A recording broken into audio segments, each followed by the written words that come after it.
G'day team, Simon here from the Feel Good Blueprint. I hope you're doing safe and well, and welcome to episode 3 of the Antidote for Uncertainty series. This is quite simply a series of ideas, tools, tricks, resources to help people navigate their way through what is a difficult time at the moment and either cope with what's happening now or look into the future and plan for better times. So let's jump into the third exercise.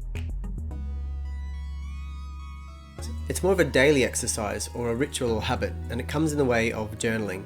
I'm sure you've heard of journaling before, and I'm sure you've probably tried it or done it before, or you do it right now.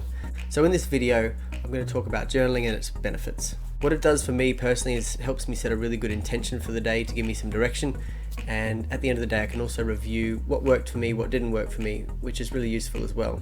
Journaling is an incredibly powerful tool and is very common amongst a lot of people that are driven and successful or are really on purpose with what they're trying to achieve in their life.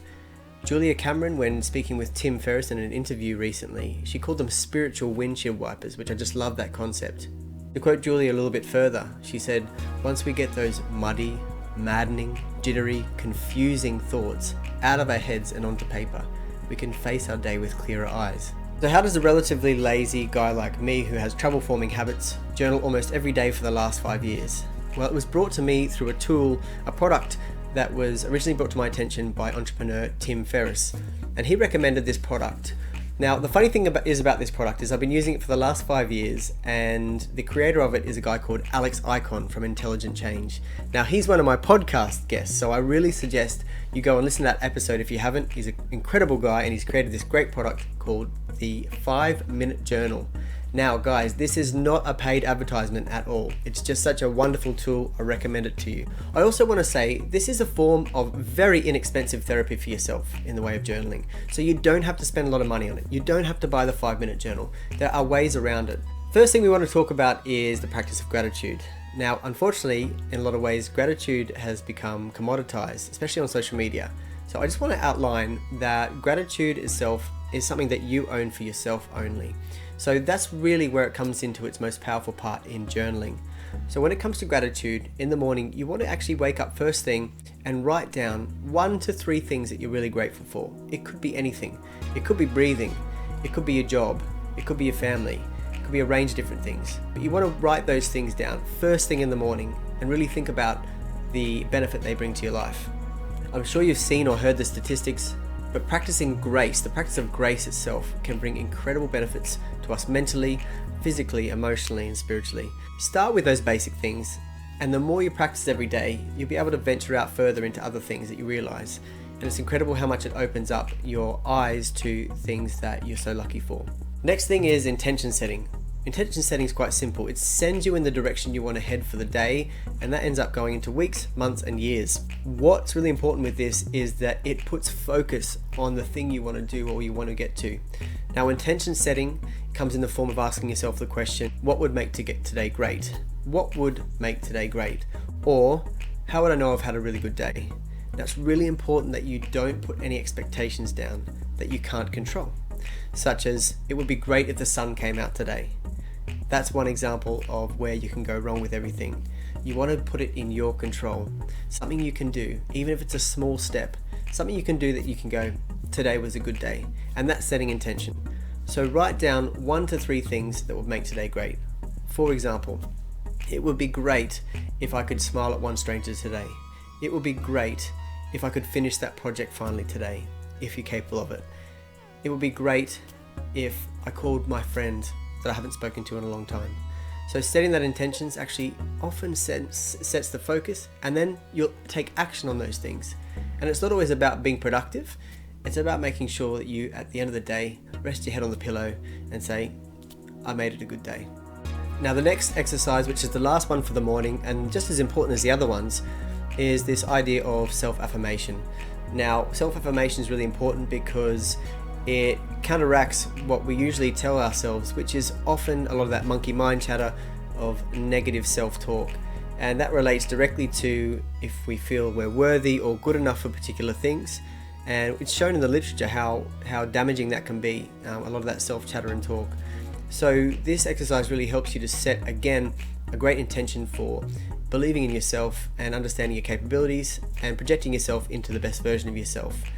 So affirmations, you want to think about these positive ways that you want to view yourself. So for example, you might write down 1 or 3 things again. It might be, I am beautiful, I am strong, I am capable, I'm compassionate.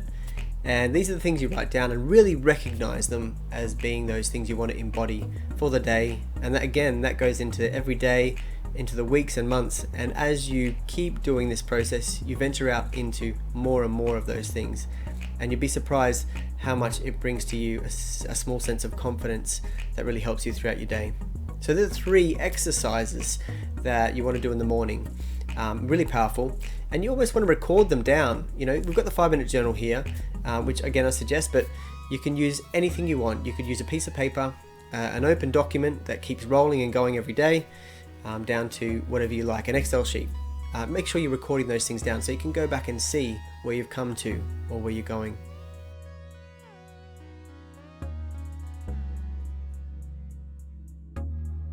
Now you've finished your day and you're home, and it's almost time for bed. Now this is where the evening component of the journaling comes in. If you're like me, you've missed it probably a few times because you couldn't be bothered.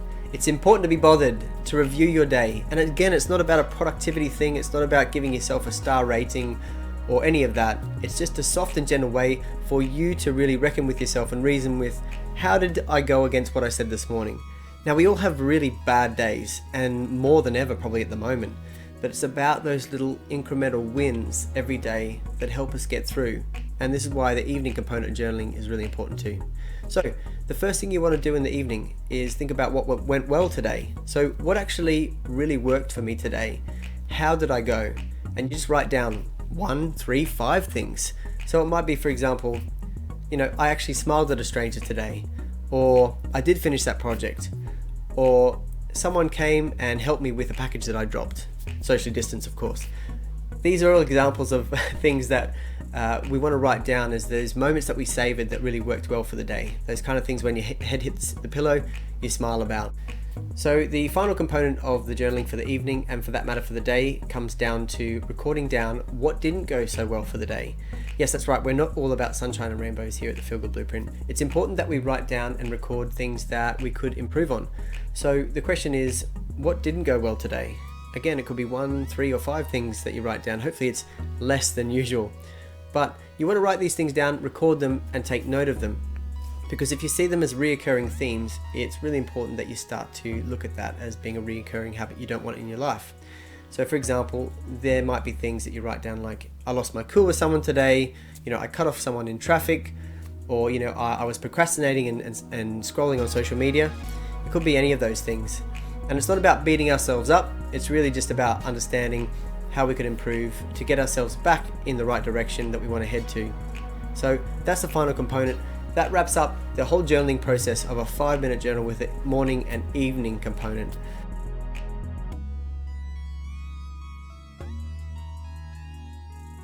One thing that's really important with this journaling is that you make sure you put your journal in a place that you can see just when you wake up in the morning and just before you go to bed in the evening. That's really important as a physical habit, because otherwise it would just go by the wayside.